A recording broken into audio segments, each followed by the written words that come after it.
Good day, everyone.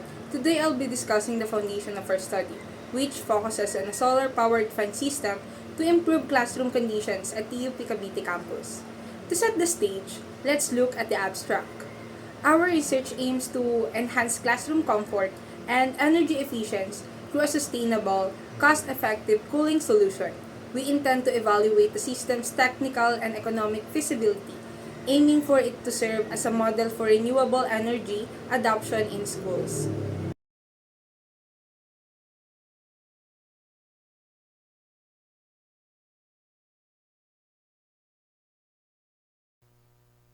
Good day, my name is Russell Montreal, the one who will discuss the Chapter 1 Introduction in Innovating Classroom Comfort, a solar power room temperature control fan system for sustainable learning environments. Our research proposal for this is Philippines. The Philippines is one of the tropical countries in the world which experiencing a high temperature that affects the learning environments or condition in our countries. This study will focus on the designing a solar power fan system just to improve the comfort and reduce the energy consumption in the environment, which promote to the environment sustainability in our Technological University of the Philippines, Cavite campus. Problem with study. The first, the second, the third, the fifth, and the fourth bullets in problem with study. I will read it very short, then I will give some explanation later. Society increasing, sustainable, energy efficient, widely accessible. The second bullet is the widely accessible, abundant, renewable resources. And the third, the Cavite campus face challenges related to energy consumption. The fourth bullet is the climate change, Philippine climate, high temperature and humidity. The fifth bullet is the financial constraint of the public university, which include the TUP campus. And this is my explanation by the proposal of our research. We introduce a solar powered room temperature control fan system, and this study will aim to enhance and give a comfort classroom, which will lead to the low cost energy consumption and promote sustainable practices among the student and the staff. We also know that the TUP have a commitment to leverage the technological advancement in the Philippines to address the practical challenges within the academic environment. We also know that the TUP has have also a solar power lights, which we want to give the advancements of the solar powered room temperature. So this is Adonis D. Pileño, and now let's proceed on discussing the problem that this study might going to face. So in order to do that, we need to address how a solar-powered control fan system can actually improve the classroom condition at the UPC campus while promoting or trying to promote energy efficiency and environmental sustainability. And this study will actually investigate, or we're trying to investigate through different specific questions. So the first question is, what are the technical and economic feasibility aspect of developing a solar powered controlled fan for classroom use? So as you may know, um, this is this is not an easy project or easy thing to do. So there are a lot of things to consider, and we're trying to figure out if this is achievable and can be can be achieved with the resources that we have, or with its cost, or and other variables that might affect this kind of project. And number two problem is, how effective is the solar powered fan system in maintaining optimal classroom condition compared to the usual cooling system that we have right now. So we're trying to figure out if the effectiveness of this um, new controlled solar powered controlled fan in terms of its cooling or in terms of its temperature that it can provide in every classroom. So that's the thing that we're trying to investigate, or we're going to investigate. And the third problem is, what are the potential challenges or risks that we're going to face on implementing a solar powered controlled fan? So as you may know, there are a lot of challenges or risks that we're going to face while building or while trying to um, implement this kind of thing, since this is huge and it is not that easy to just implement it to every classroom. It takes a lot of time, and it is very uh, timely in terms of building it. So, and also implementing. And lastly, for the fourth problem that we're going to investigate is, how can this innovation contribute to reducing electricity consumption and fostering sustainable practices. So we're trying to investigate. So what are the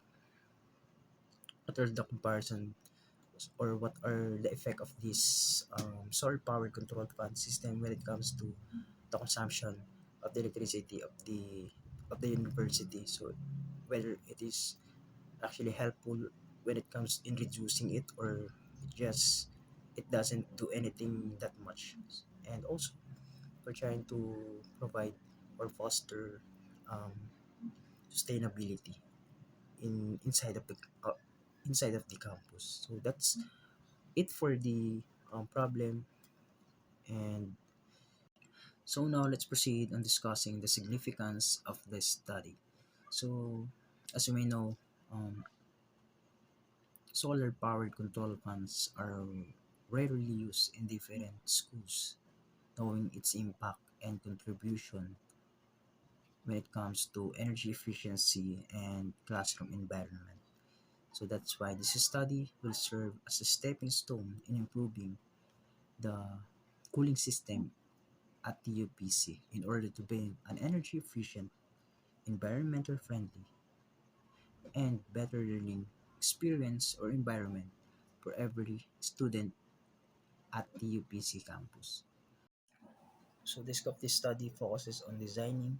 So this includes the appearance of the fan itself, so how it will look like, so whether it is huge or whether it is just small, or and also um, whether it is aesthetically pleasing or whether it is just an average looking fan. And also this includes the designing. This includes the function of the fan. So whether it is automatic or um, manual, and also the features of the fan. So those are the things that are included when it comes to designing. So the the physical appearance of the fan actually. And so the study also focuses on the testing.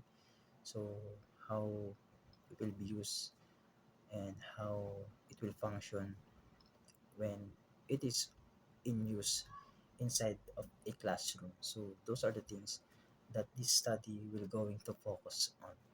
So, and now let's proceed on the delimitation. So this research or this study actually includes hybrid cooling system. So it doesn't use any different kinds of cooling system. So it just give a cold system. So doesn't actually give a hybrid. So energy storage for nighttime use. So doesn't we don't focus on that, and campus wide implementation. So there's just selected um, rooms for um, implementation of these funds, and also constrained by budget and resources. So we limit the selection of materials and prototype scalability. So those are the limitation, since um, we don't have much budget and resources in order for us to go beyond more, but yet we still want the best result when it comes in um, in conducting the study and prototyping it. So that's it for the scope and delimitation of the study. In Chapter 2, we delve deeper into the context of our study. We first explore solar energy, highlighting its role as a sustainable and abundant resource. Studies show that solar-powered systems have significantly reduced energy consumption in schools, specifically in remote areas. So next, we discuss the benefits of solar-powered cooling systems in classrooms, noting improvements in air quality and thermal comfort, which directly enhance the learning environment for the students. And lastly, we examine sustainability in academic institutions where renewable energy adoption has shown promising results, including better energy stability and enhanced learning outcomes. To make it short, this chapter sets the groundwork for the importance and viability of our proposed solar-powered fan systems in our school. Thank you. So now let's proceed with definition of terms. So we have different terminologies here that we're going to define. And first is the solar energy. So it refers to the radiant energy emitted by the sun. So and we use different solar technologies to convert it into energy.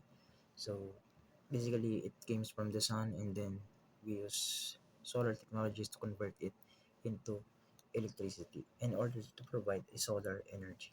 And then renewable energy, energy that came from natural resources that are actually reflectionable at a faster rate than they are consumed, like the solar energy. And next is the thermal comfort, a state of mind that expresses satisfaction with the surrounding thermal environment, often influenced by temperature, humidity, and air quality. This is just being comfortable uh, with the atmosphere that you are experiencing in a room or in outside of the room. And sustainability, the practice of meeting current needs without compromising the ability of future generation to meet their needs. So often through the efficient use of resources and environmental practices, being sustainable when it comes in different resources, so that the future generation can still have something to use. And classroom environment refers to the physical and psychological condition with a classroom that influence the learning and teaching process. So next is energy efficiency, the goal of using less energy to perform the same task, thereby reducing energy waste and consumption. It is just being efficient in using the energy, so that you can uh, you can use it minimal, yet you can still have the same quality. And carbon emission, greenhouse gases emissions, primarily carbon dioxide release into the atmosphere through burning the fossil fuels or through burning of fossil fuels. And last is operational costs, expenses associated with the day-to-day functioning of an institution, including energy consumption and maintenance. And that's it for the definition of terms. Chapter 3 Methodology. This chapter details the research, design, sampling techniques, instrument, data gathering, and statistical treatment methods used to achieve the study's objectives. Research design. The study adopts a mixed method research design that combines quantitative and qualitative approaches to comprehensively explore the potential of innovative strategies for improving classroom comfort and energy efficiency. The quantitative aspect of the study focuses on gathering measurable data related to energy consumption, cost analysis, and the effectiveness of temperature regulation methods. The qualitative aspect gathers insights from professional engineers to understand perceptions, experience, and feedback regarding the practicality and potential impact of temperature regulation innovations on the learning environment. Semi-structured interviews and focus group discussions are conducted to collect detailed and content-rich information. I'll be discussing the research samples used in our study. The researchers will use the simple random sampling and purposive sampling were used to select the respondents. For the survey respondents, we use simple random sampling to ensure that every student and faculty member from the selected classroom had the chance of being invited to participate. This method helps us gather diverse perspectives while maintaining fairness and minimizing bias. For the interview respondents, we applied purposive sampling.